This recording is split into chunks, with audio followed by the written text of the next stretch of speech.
it's Cyndi, and today I'm going to do something very different. I'm going to do a Q&A. This idea came from a member of my Mixed Media Facebook group, Mixed Media Passion Facebook group, and I don't know, maybe I'll say something interesting, maybe not. Anyway, the first thing I'm going to do is take you on a tour around my art room. Then I'm going to start answering the questions. I'm not going to answer them face to face like this because I hate being on camera. So I'm going to face the camera down, and I'm going to use this Elegance Writer. I'm going to try this out. Just got it. I saw a video. Of course, I saw a video. And it looked like an interesting tool, so I'm going to try it out and give you something to look at while I'm answering the questions. And like I said, we're going to start out with a tour of my art room. And here we go. Hi, and welcome to my art room. Can't believe I'm going to show you this because it's really, really messy. And I didn't bother to clean anything up before doing this. But we'll start here. I'm very fortunate. I have about, probably 600-700 square feet to make a mess in. Almost the whole upstairs of the house. So I'm lucky in that way, but we'll start here. Okay, this is my table where I create art. It's my tripod. This is how I make the videos. I put my iPhone in the top here and shoot down. Okay, so that's my table, and this is my, whoops, tripping over cords. This is my favorite thing. This is my new art cart from IKEA. I love it. I'd like to have another one.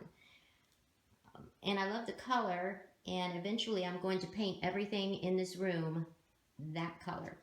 But I keep my pens, markers, brushes, colored pencils in the top.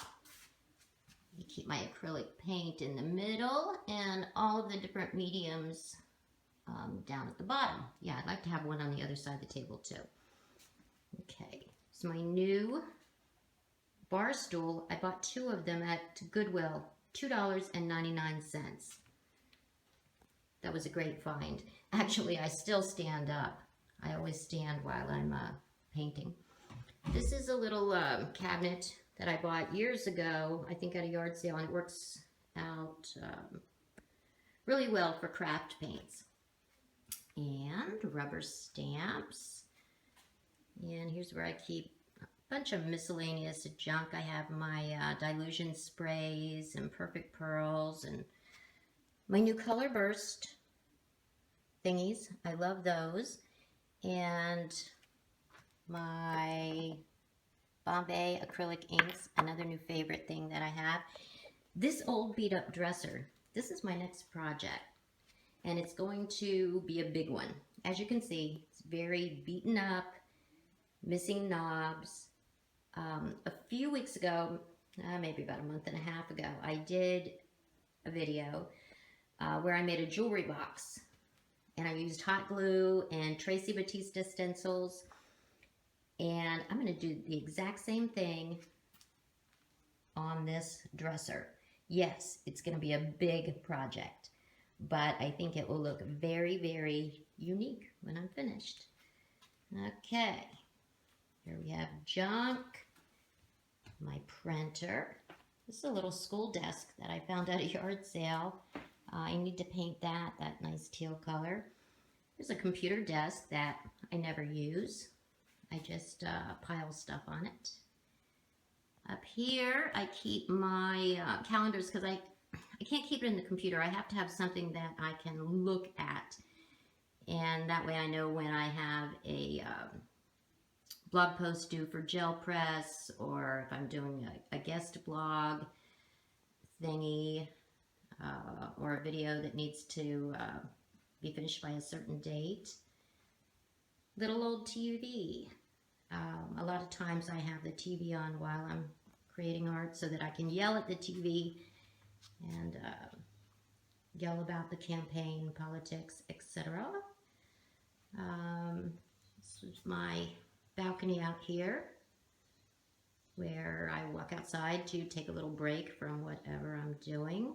My stairs that go downstairs into the real world. And this wall is just a bunch of junk. I have a container of pallets, cardboard, frames, and then I have all of these little storage things, which Alicia was nice enough to label for me the other day. We went through and organized them, and she labeled them for me. I have 3 typewriters. I'm wanting to collect older typewriters, so I have 3. Yay! Now this is where I sit every morning, drink my coffee, and check Facebook, my blog, reply to comments, edit my videos, all that kind of stuff. Oh, look, there's my cute little electric heater that my husband got for me this past winter because I was freezing up here. The AC and heat was broken upstairs. Of course, that didn't stop me. I will suffer for my art. And we are back to the beginning. So that's it.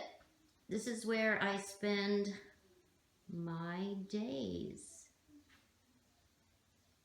And it's probably much messier than you thought it was going to be. But hey, that's me. Thank you for taking this little art room tour with me. Bye-bye. Okay, here we go. I'm going to answer some of these questions. I do want to tell you ahead of time, even though I have told my husband who's downstairs that I'm recording, chances are at some point during this you're going to hear him yell, "Sin!"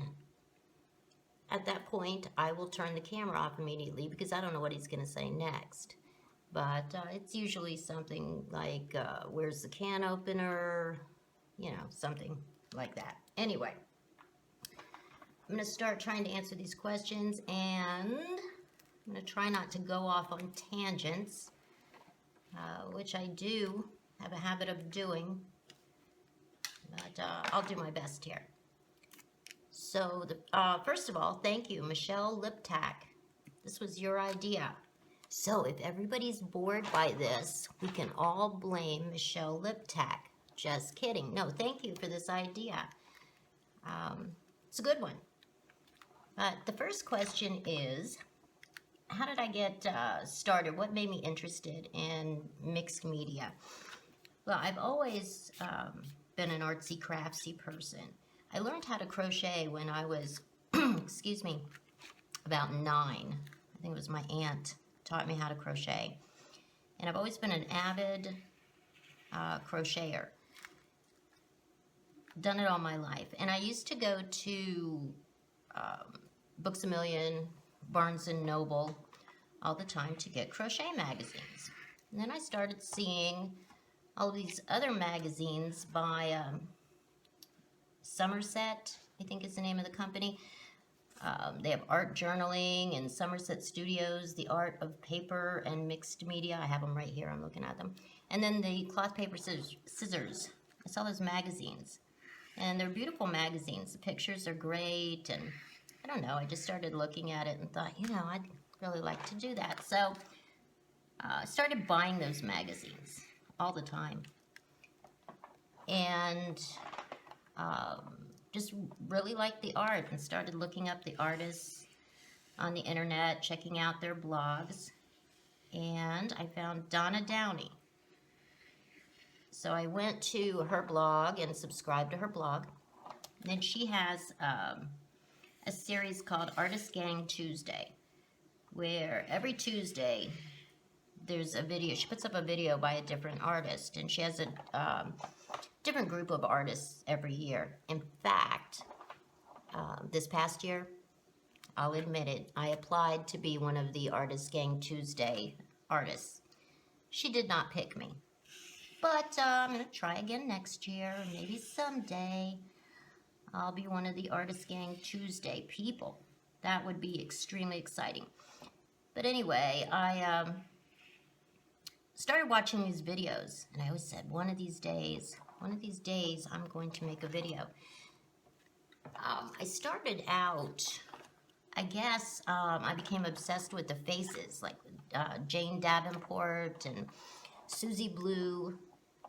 I just loved the way they painted faces, and I wanted to learn how to do that, so I went out and bought all the supplies and just started watching their videos and took some free workshops.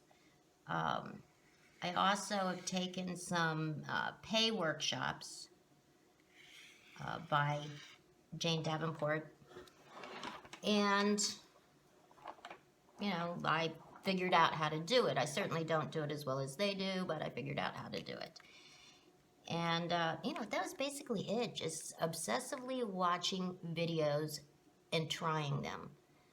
And I would go from thing to thing. I was into faces, and then with the Artist Gang Tuesday, I was introduced to Shawn Petite. She was in the Artist Gang Tuesday last year. And I loved her artwork. I loved her videos. And she really made me want to make videos. And you'll notice that my first probably like 3 videos that I made at the end of last year, the artwork that I did was very Shawn Petite-esque. She always puts a word in there. She always uses raw umber paint. I have to say I was copying her until I figured out how to, you know, move on to new and different things. But I still love her.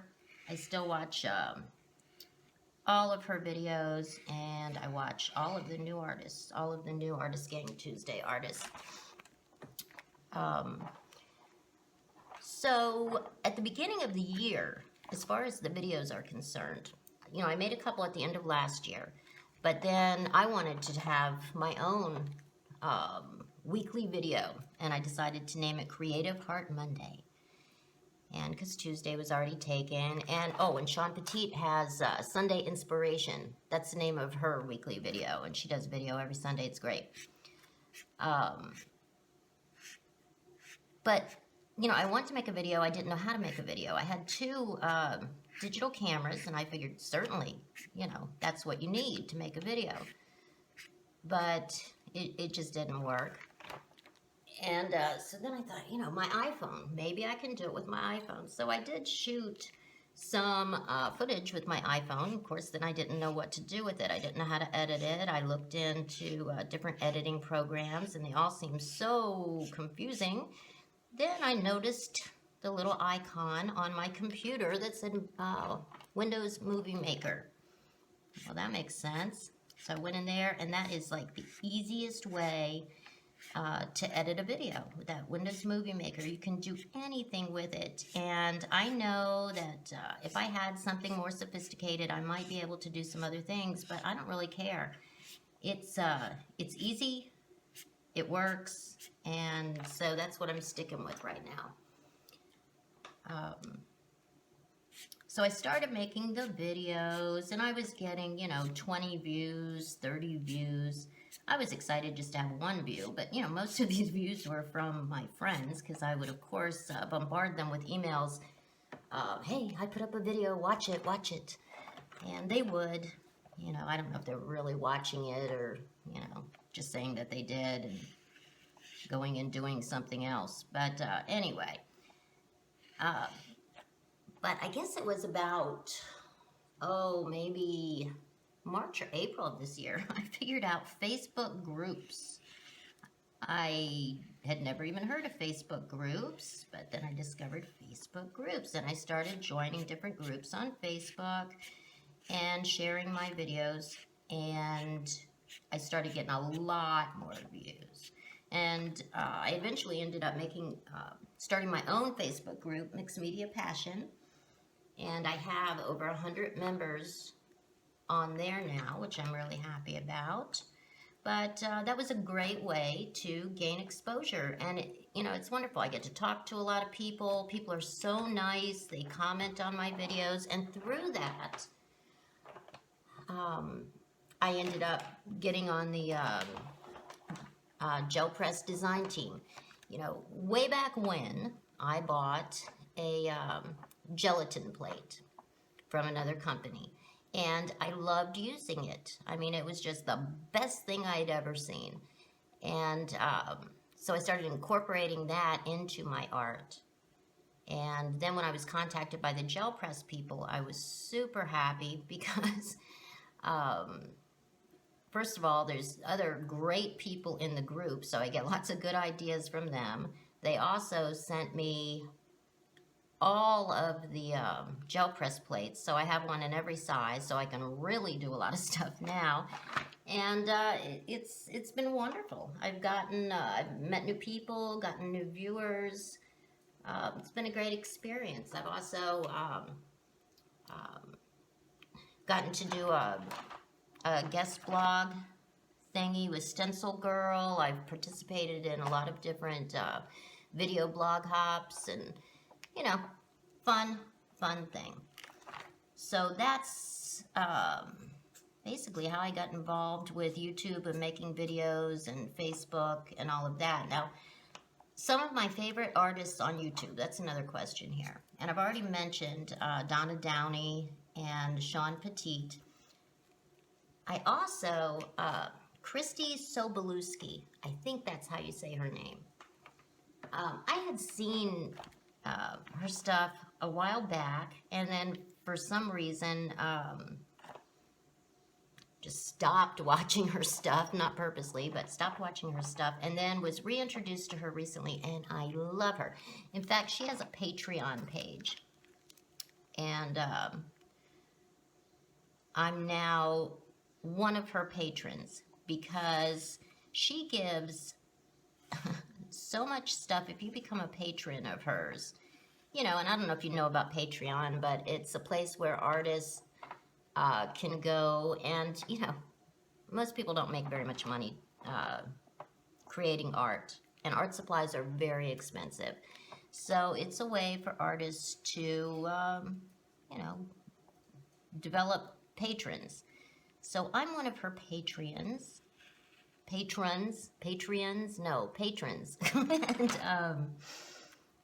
And she does these beautiful videos, beautiful pieces of art every week that she doesn't put on YouTube. They're special just for the people that are her patrons.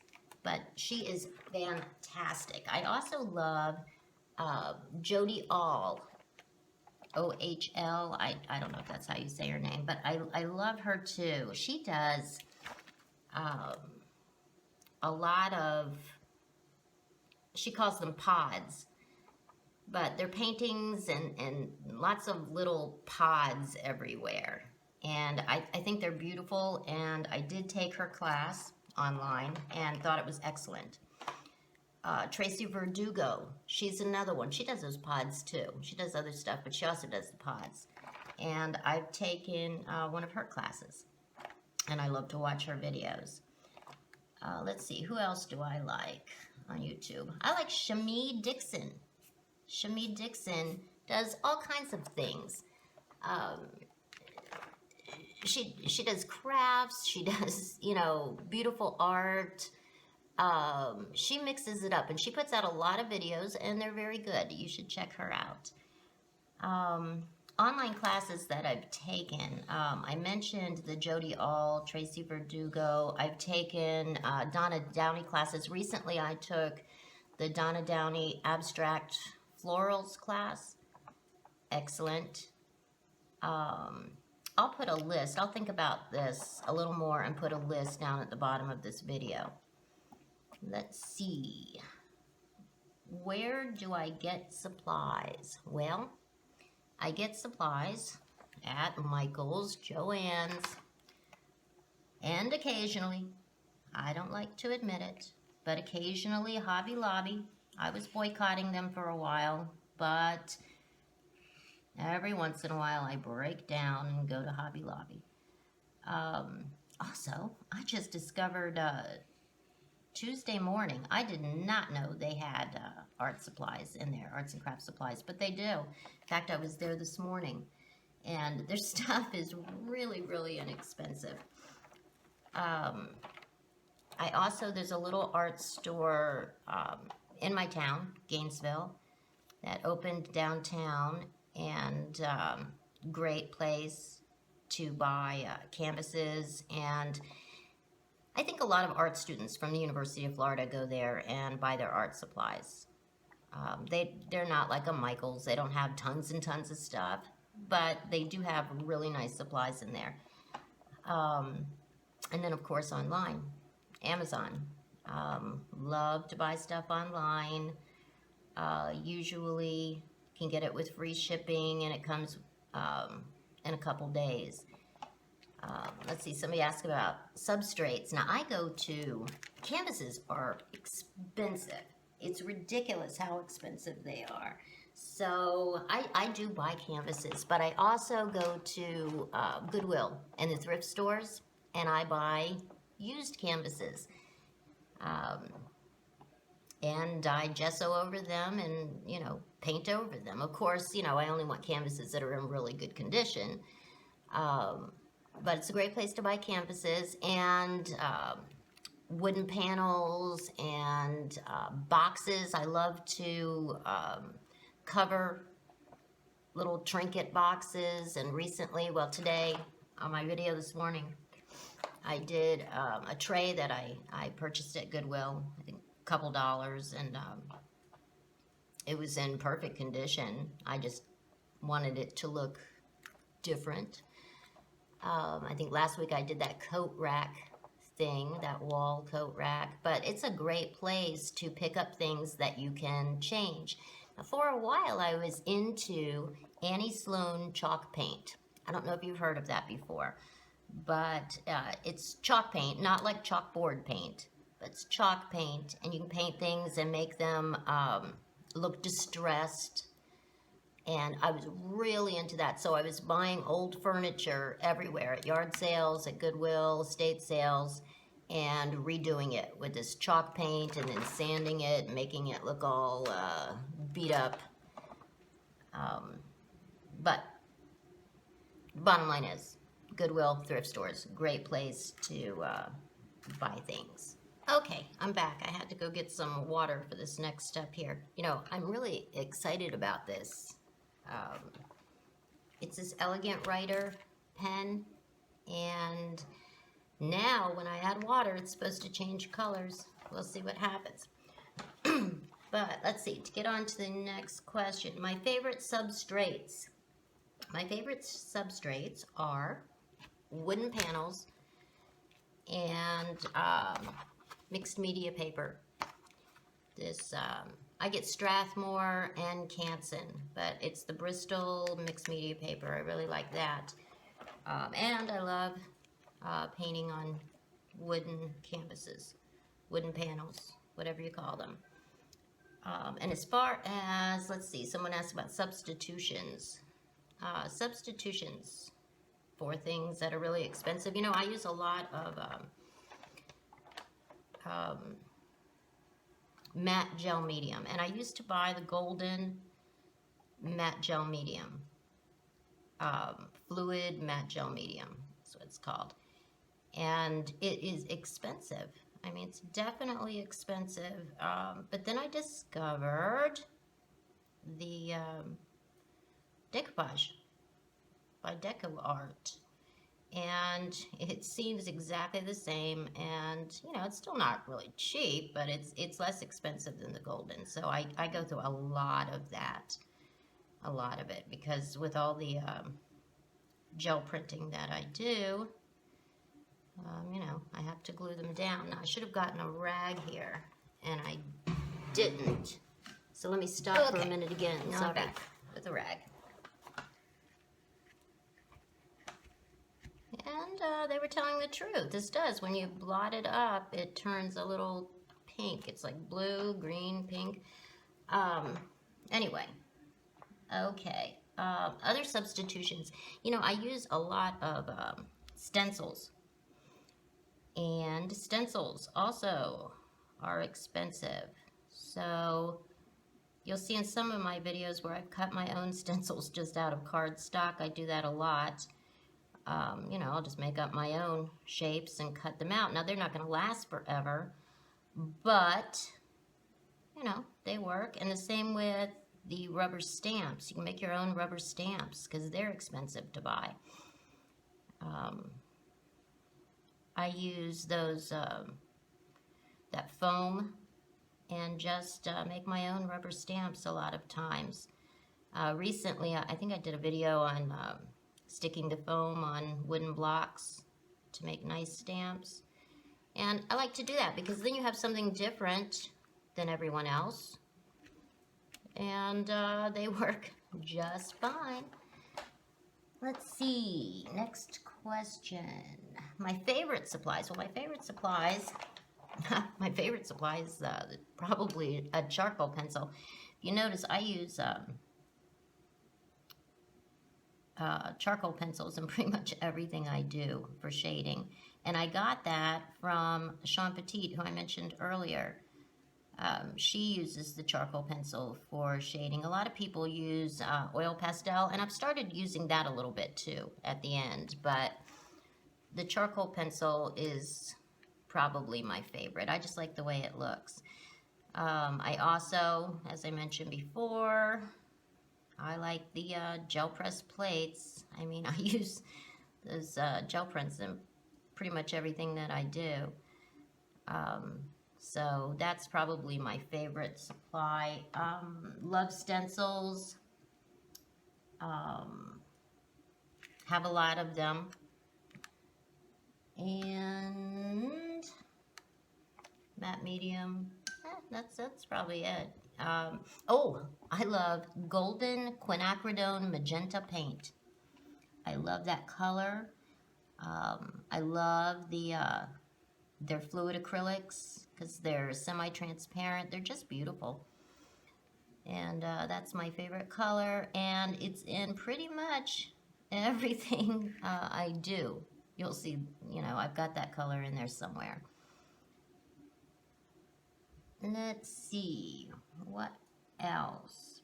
You know, a lot of people, if you've watched my videos, you'll notice that I use copyrighted music in it. And most people do not. They use the free music that you can get on various sites online or on YouTube. But I like to, a lot of times I'll pick a song before I do the art. Or I'll do the art and, you know, then pick a song to go along with it. I like using songs that I know, excuse me, that I know. It seems to me, it just makes the video more of an experience when you're using, you know, a song that people know. It might make them think of a certain time in their life, or, you know. I like the thought of somebody watching my video in the morning and then humming that song all day long. I don't know if anybody does it, but I like that, the thought of that. And I've gotten numerous people have written to me, Cyndi, I love your videos, but YouTube's going to shut you down because you are not allowed to use the copyrighted music. Well, I was, before I started doing art, I was in business for a long time, and I know all about lawsuits and things like that. So before I started using, you'll notice on my first few videos, I used my friend's music. Close friend of mine who's a musician, I used his music. Because I thought, along with everybody else, that you could not use copyrighted music. But I did a little research through YouTube, and you definitely can. In fact, YouTube has a whole library of copyrighted music that you can use, and just about every musician you can think of allows their music to be used. Now, the caveat, if that's the right word, is that I can never, if I use the copyrighted music, I can't make money off of my videos. I can't monetize them. When you see the little ads pop up, I don't make any money from those little ads. The actual artist, musical artist, is making any money that's made, or their company or whatever. So you can use their music, you just can't monetize the videos. So you'll notice I do have some videos that have, you know, the free electronic music, and those are usually videos that I do for somebody else. Like when I do one for the Gel Press channel, I do a video for them, I use the free music. Because I don't know, they might want to monetize the videos. I don't know if they do or not, but if they wanted to, they could. And they would not be able to if I used copyrighted music. So for those of you who have mentioned this to me, I appreciate the fact that you've mentioned it to me, but I have looked into it. And you know what's interesting is I did, they can change the copyright at any time. And I made a video using Cyndi Lauper, True Colors. It was beautiful. That song was perfect for the video. And when I put it up, it was allowed to be used. And then a couple weeks later, they changed their copyright, and it says right in there they can change it at any time. But they changed the copyright, and my video went silent because they know the minute you put a video up, if you've used music that they don't allow, they will silence your video immediately. And a lot of the music that I use, it's weird because you can see the videos everywhere, hear the music everywhere except Germany. Germany and Switzerland block a lot of this music, and I don't know why, but they do. But I figure, you know, not that I have anything against Germany, because I'd like the people in Germany to be able to hear it too. But I figure, you know, one country, I'd rather use the music that I want to use. So that's all about that. Let's see, what else do we have here? This is not at all looking like the video that I watched. I mean, it is obviously changing color, but I have a lot to learn about using this because I'm not getting a lot of the purple colors that I saw in the video. Maybe I just need to blot more. I don't know. Sorry about that. I had to leave for a minute to go look at a really big hawk that was on my bird feeder outside. And it was really big. Anyway, in closing here, my goals. My goals as far as art. You know, I love doing it for me, but I would also, you know, I sold real estate for 25 years. I had a real estate license, a mortgage broker's license, and an insurance license. And I stopped doing that probably, I don't know, 6 or 7 years ago. I would like to be able to generate some kind of income with my art. I would like to get into some larger art shows, arts festivals, and I don't like to travel around a lot, so I don't want to go very far, but but there are a lot of good shows in North Florida, Central Florida that I would like to get into. I'd also like to develop a good online class that people could, you know, that people would enjoy, gain a lot of information from. I don't want to make it super expensive, but you know, something that somebody would be willing to pay for and be happy with what they received. So that's something that I've been working on here and there, you know, developing an online class. There are a lot of online classes out there. It's kind of hard to come up with anything, you know, new under the sun with YouTube and the computer. You know, there's already so many out there, but that's something I'd like to work on and eventually have an online class. I'd also love to have my own line of stencils because I use them a lot, and I do, you know, make my own, cut them out of cardstock, like I said, and I cut them out of plastic too. I have that also. But I'd like to come up with a different line of stencils. That would be fun. But, you know, basically just enjoy doing art. Like to, you know, teach people a little bit about it. I have a lot to learn, and I learn every single day by watching these people that are really, really good at it online. And I really appreciate the fact, you know, that they share what they do. And, you know, so many people have access to it. I think that's about it. Hopefully I gave you some information that was somewhat interesting. I don't know.